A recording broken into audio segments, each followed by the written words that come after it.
ওটা মানুষের জন্য লড়াই করা, আর এখানে মানুষের স্বার্থে, বিনা স্বার্থে মানুষকে পরিষেবা দেওয়া। তো জান ফাউন্ডেশনের মাধ্যমে যতটা পারি চেষ্টা করি, আর হিউম্যান রাইটস এর মাধ্যমে আমরা আইনত দিক দিয়ে যতটা পারি মানুষকে পরিষেবা দেওয়ার চেষ্টা করি। আর গ্রামের মানুষ কতটা খুশি প্রত্যেক বছর এরকম একটা অনুষ্ঠান করে থাকে, যেখানে মানুষকে শহরে যেতে পারে চোখের অপারেশন।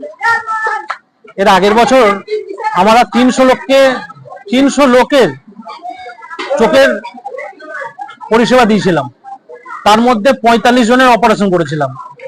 আজকে তো এখন তো সবে বাজে এখন মাত্র 10:54, মানে 11টা বাজতে যাচ্ছে। আমাদের এই জাস্ট কিছুক্ষণ আগে ক্যাম্প শুরু হলো, অলরেডি আমাদের 50 থেকে 60 জন নাম নথিভুক্ত হয়ে গেছে। আমাদের এই ক্যাম্প চলবে বিকাল 4টে পর্যন্ত। আর আমরা এখানে যে ছানি অপারেশন হবে ফেকো লেন্সের মাধ্যমে, একেবারে বিনামূল্যে বলবো না, আমরা একটা সব থেকে ন্যূনতম 500 টাকা দিয়ে আমরা সেই লেন্সের ব্যবস্থা যারা অপারেশন করছে মানে করবে তাদের জন্য 500 টাকা করে নিচ্ছে। সেই 500 টাকার মধ্যে খাওয়া চার্জ এবং ওটি চার্জ সমস্ত থাকবে। এরপরেও আমরা জান ফাউন্ডেশনের পক্ষ থেকে একটা প্রতিশ্রুতি এবং মানে একটা পরিষেবা দেওয়ার জন্য যারা একেবারে নিম্ন শ্রেণীর গরিব মানুষ, যিনারা পারবেন না সেই টাকাটা ভর্তি করতে, তার জন্য আমরা চেষ্টা করব। আমাদের যে সদস্যগণ রয়েছে সবাই একটা বোর্ড আলোচনা করেছি যে আমরা দেবার চেষ্টা করব যারা একেবারে নিম্ন শ্রেণীর, যিনি ওই 500 টাকাটা দিতে পারবেন না, তার জন্য আমরা ওই পরিষেবা দেবো। বাংলায় একটা কথা আছে, প্রবাদ আছে, 12 মাসে 13 পার্বণ। সেই 13 পার্বণে কিন্তু আমরা 26 পার্বণ আমরা দেখতে পাই যে প্রত্যেক হিন্দু মানুষের পাশে দাঁড়ানো, একটা বার্থডে পার্টি করা, গরিব মানুষের পাশে দাঁড়ানো, এরকম একটা প্রোগ্রাম করে থাকেন। এর অর্থ মূল্য কোথা থেকে আসে? দেখুন, আমি তো একজন বিজনেসম্যান, আমি কি করি না করি আপনারা সাংবাদিক থেকে শুরু করে প্রশাসন থেকে শুরু করে আমার আত্মীয় স্বজন বন্ধু বান্ধব সেটা সবাই ভালোভাবে জানে যে আমার সোর্স অফ ইনকাম কি। আপনি আমাকে যে প্রশ্ন করলেন, একটা মানে খুব ভাইটাল প্রশ্নের মুখে করেছেন। আমি একজন ছোট্ট ব্যবসায়ী, তো আমার যে 100 টাকা রোজগার করলে আমি 50 টাকা এই আমার ট্রাস্টের মধ্যে আমি দিয়ে দিই। এছাড়াও বহু মানুষের আমি সাহায্য পাই, যে সাহায্য অর্থ দিয়ে না হলেও ভালোবাসাতেও পাই। চিন্তা ভাবনা দেখুন, আগামী দিনের লক্ষ্য রয়েছে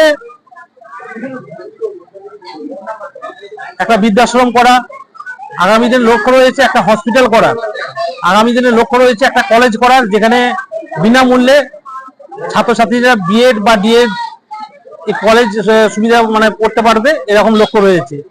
তার জন্য আমরা অনেকটা এগিয়েও গেছি। আমরা ল্যান্ড কিনেছি, ল্যান্ড পারচেসের পথে এগিয়ে চলেছি, মানে আমরা ল্যান্ড দেখে ফেলেছি। খুব শীঘ্রই ল্যান্ড পারচেস করে নিয়ে আমরা তার মানে সেই পথে এগোবো।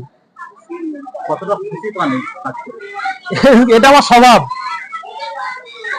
আমার যে বন্ধু দেখছেন, আমি শুধু একবার মানে বলেছি, এই পাশে একটা বন্ধু দেখছেন, শুধু একবার বলেছি যে কালকে তোমাকে থাকতে হবে, আর কিছু বলিনি গো। আর এই খুশিটা হচ্ছে মানে এই আপনি বললেন যে কতটা খুশি পান, এটা আমার সারা বছর একটা করি, আর এটা আমার একটা স্বভাবে পরিণত হয়ে গেছে, একটা নেশায় পরিণত হয়ে গেছে যে মানুষের সেবা করব, মানুষের সেবাই ধর্ম, এটা আমি মনে করি। ঈশ্বর যতদিন করাবেন, উপরওয়ালা যতদিন করাবেন। ঠিক আছে। পাশাপাশি এই জান JAN এর ফুল ফর্মটা প্রথমে জানতে চাই, এবং আজকে আপনারা কি করলেন স্বাধীনতা দিবস? আজ 15ই আগস্ট স্বাধীনতা দিবস, ভারতবর্ষের জন্য আজ একটি গর্বের দিন। তো সেই উপলক্ষে আমরা স্বাধীনতা দিবস উপলক্ষে আমরা এই প্রোগ্রাম করছি। আপনি প্রথমে জানতে চেয়েছেন জান কথার অর্থ কি, JAN। এই জান কথার অর্থ আমরা 3 রকম ভাবে মানে করি, যে আমরা সমাজে পিছিয়ে পড়া সমস্ত জানের সঙ্গে আছি। পথে ঘাটে অসহায় মানুষ যাদেরকে খাবার তুলে দিই, শীতের বস্ত্র তুলে দিই, শিক্ষার সামগ্রী তুলে দিই। আজ 15ই আগস্ট আজকে একটি স্বাস্থ্য পরিষেবা আমরা এখানে করেছি। এখানে সব রকম চিকিৎসা, প্রায় হার্টের ডাক্তার, হাড়ের ডাক্তার, শিরার ডাক্তার, চোখের ডাক্তার, দাঁতের ডাক্তার, সব রকম ডাক্তার নিয়ে আজকে পুরো শ্রদ্ধেয় এলাকাবাসী এবং গ্রামবাসীদের জন্য একটি স্বাস্থ্য পরিষেবা করছি। আর জান কথার অর্থ হলো আমরা দুজন হচ্ছে খুব সঙ্গী এবং কাছের। আমরা একটি সিনেমা দেখেছিলাম, শাহরুখ খানের একটি সিনেমা, অভিনীত সিনেমা জব তক হে জান। সেই সিনেমায় শাহরুখ খান অভিনয় করে দেখিয়েছিল যে যতক্ষণ জীবন থাকবে সমাজের জন্য, মানুষের জন্য, দেশের জন্য কিছু করে যাব। সেই সিনেমায় উদ্বুদ্ধ হয়ে আমরা এই জান তারপর থেকে একটা মনে স্থির করি, এবং জান কথার অর্থ আরো অনেক কিছু আপনারা জানেন। সেই উদ্দেশ্য করে এই জান ফাউন্ডেশন বানিয়েছি, এবং এই ফাউন্ডেশনের বানানোর আগে থেকেই আমরা এই কাজ করে চলেছি দীর্ঘ 10 বছর থেকে। আমাদের 2 বছর হলো রেজিস্ট্রেশন হলো, আর আমরা বছরে অন্তত কমপক্ষে 5 থেকে 7টা রক্তদান শিবির এবং অন্যান্য প্রোগ্রাম, ফুড ব্যাংক, বিভিন্ন কিছু করে থাকি। আগামী দিনে চিন্তা ভাবনা আরো কিভাবে মানুষের পাশে দাঁড়াতে পারি, মানুষকে পরিষেবা দিতে পারি, মানে জানের পরিষেবা দিতে পারি, তাহলে জান ফাউন্ডেশন নামটার আমরা সার্থক বলে মনে করি। আমার নাম শেখ সবুর আলী, মুন্না ভাই বলে পরিচিত। আর জান ফাউন্ডেশনের আমি উপদেষ্টা আছি। আমার পাশে আছেন শেখ হাবিবুর রহমান, জান ফাউন্ডেশনের সম্পাদক। উনি আমাদের জান ফাউন্ডেশনের সদস্য। আমাদের এখানে আছেন অরুণ দিগের, জান ফাউন্ডেশনের সদস্য। আমরা সকলে মিলে এই কাজগুলো করি। আমরা পেয়ে গর্বিত। উনি আমাদের দাদা, আমাদের পাশে থাকেন, সবকিছুতে আমাদেরকে হেল্প করেন, আমাদেরকে নিজের ভাবেন। তিনি দীর্ঘ লড়াইয়ের পরে অসুস্থ থাকাকালীন মহাশয়কে আমাদের সম্পাদক হাফিজুর রহমান উত্তর দিয়ে সম্মান করলেন।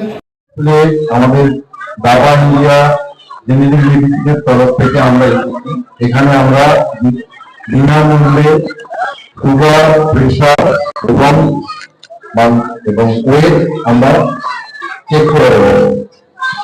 আমাদের তরফ থেকে এটা করার জন্য আমাদের কোম্পানির তরফ থেকে আমাদেরকে সাপোর্ট দিয়েছে, এবং আপনাদের তরফ থেকে এই ধরনের সাপোর্ট পাওয়ার জন্য আমি অত্যন্ত ধন্যবাদ।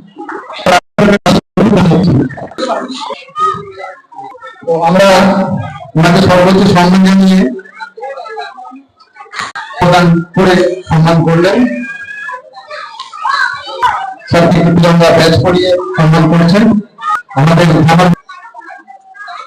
তিরঙ্গা ব্যাচ লাগিয়ে বর্তমান জেলার 1 নম্বর মিডিয়া পার্সন কৃষক সেতু বাংলা ওনাদের তরফ থেকে এসেছেন। আর আমাদের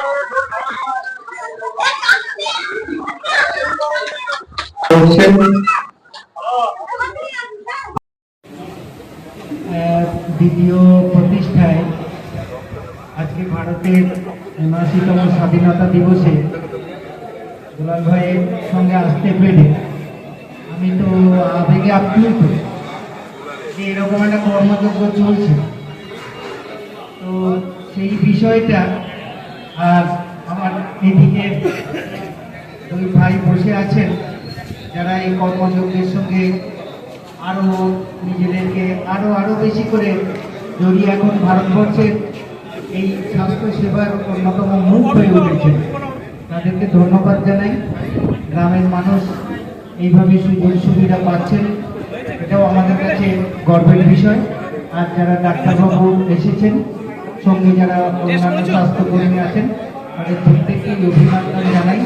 তাদের ডাকে সাড়া দিয়ে আল্লাহ ভাই তো আছেনই, এই যে কর্মযোগ্যতা চলছে, এটা আমি খুব আপ্লুত।